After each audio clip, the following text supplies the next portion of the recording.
My child cannot focus and cannot pay attention in school or in extracurricular activities, as a result of which they are falling back. The teachers have tried, but they haven't succeeded in helping them. I don't know what is wrong and what I can do to help. If this sounds like you or someone who you might know, then please stay tuned till the end of this video, as we will be covering the important topic of attention and focus and the problems associated with it. Welcome to the 5-Minute Child Neurology Consult. My name is Dr. Pawan Kashyape and I am a consultant child neurologist, and I live and work in UAE. I have got more than 15 years of experience in this field, which I use to decode common childhood neurological conditions in 5 easy step approach. In today's competitive world, focus is a vital tool to stay ahead in the game and to help one achieve their potential.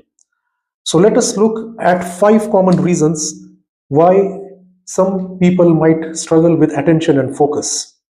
Number 1, problems with vision or hearing. 5 out of 10 school-going children might have short-sightedness, which means they struggle with focusing in the distance. So if this is not checked, the children might struggle with following the instructions written on the whiteboard or instructions given by actions. At the same time, hearing loss is more commoner than you think in school-aged children. This is because recurrent ear infections are quite common in the pediatric age group, and this might sometimes lead to a buildup of fluid in your middle or inner ear, and until this is checked, it may be missed, and the children might have hearing problems only for certain frequencies like spoken words or spoken language, but may hear other things like, for example, a car horn or a doorbell quite well, and hence this might also be missed. Number 2, nutritional deficiencies and hormonal imbalance. You might be surprised that despite the age of excess that we live in, there are many children who suffer from nutritional deficiencies. These are either due to restricted diets or faulty eating habits. The common deficiencies that we see in clinical practice are low hemoglobin causing anemia, and vitamin deficiencies like vitamin D deficiency due to a lack of exposure to morning sunlight, as well as vitamin B deficiencies in vegans and vegetarians. At the same time, in adolescent girls who have started their monthly cycles, they might lose a large amount of blood in this, causing low hemoglobin and iron deficiency anemia. At the same time, adolescent females might be more prone to develop hypothyroidism, which is a low level of thyroid hormone, which frequently runs in families, thus creating a toxic cocktail of nutritional deficiencies along with low thyroid hormones. All this can affect your focus, memory, and learning, and cause a general feeling of malaise and tiredness, which can definitely impact on attention and focus in school. Number 3, very important, poor sleep. In today's modern world, poor sleep has become almost a pandemic, as we know, especially in the youth. Though we commonly blame the youth for their bad habits like excess screen time or not going to bed early enough, we have to remember that many times poor sleep is a physiological problem in youth. This is because their biological clock in the brain, which is also called the circadian rhythm, shifts naturally towards later part of the day or night, which means that they cannot fall asleep easily if they go to bed early, which means many times they might spend time in their bed either tossing around or maybe on their mobile phones.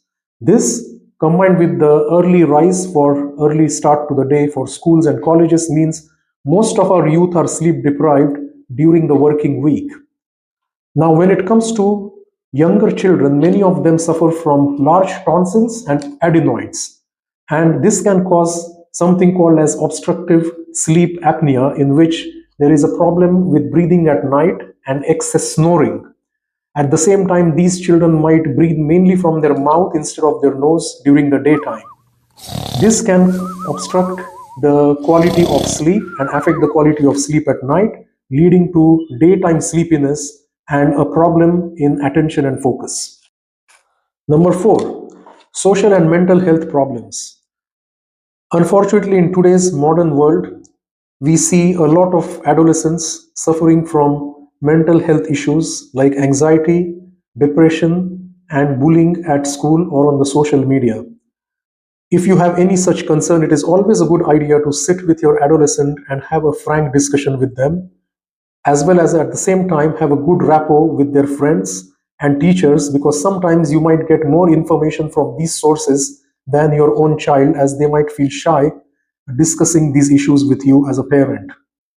So if your child shows any signs of low mood, for example, poor sleep, a poor appetite, a general lack of interest in their day-to-day activities, or any signs of self-harm, as well as refusal to go to school or college, then they need urgent help with a psychologist or a child psychiatrist. Number five, learning difficulties. Sometimes children might have genuine learning difficulty, which means there is a problem for the brain to process as well as retain the information that is taught. This could happen due to some underlying brain condition, like, for example, cerebral palsy, or a genetic condition like Down syndrome, autism, or ADHD. Sometimes it can occur without any particular cause.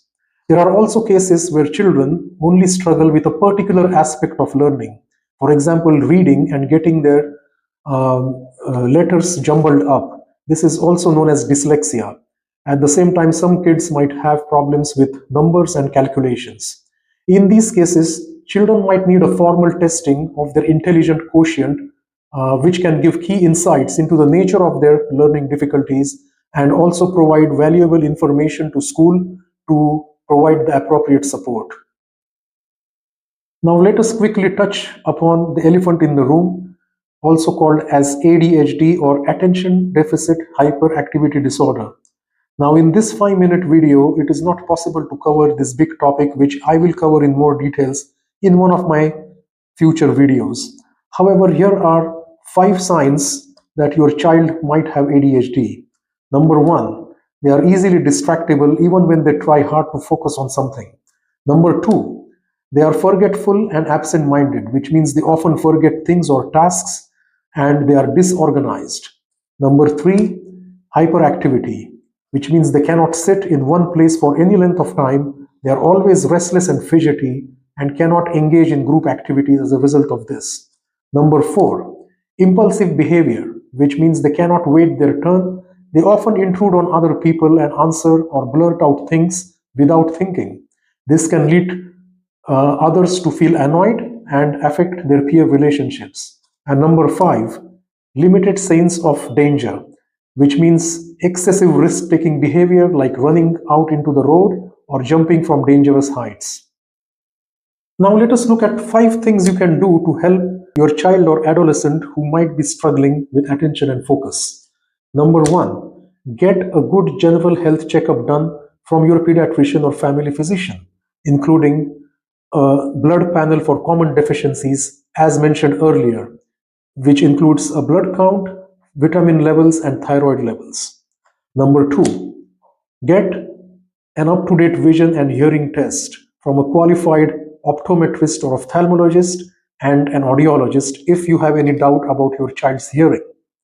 Number 3, encourage a good sleep hygiene. This includes letting teenagers sleep late on weekends to help them catch up with their poor sleep during the week, because as I mentioned before, teenagers often don't get enough sleep during the week time, and hence they accumulate what we call as sleep debt.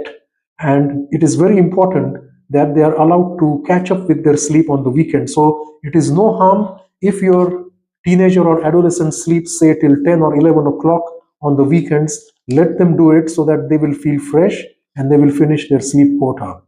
Number 4, if your child is struggling particularly with spelling, reading, or writing, or getting their letters jumbled up, then in that case, they need a formal educational assessment, which is usually offered by a trained psychologist.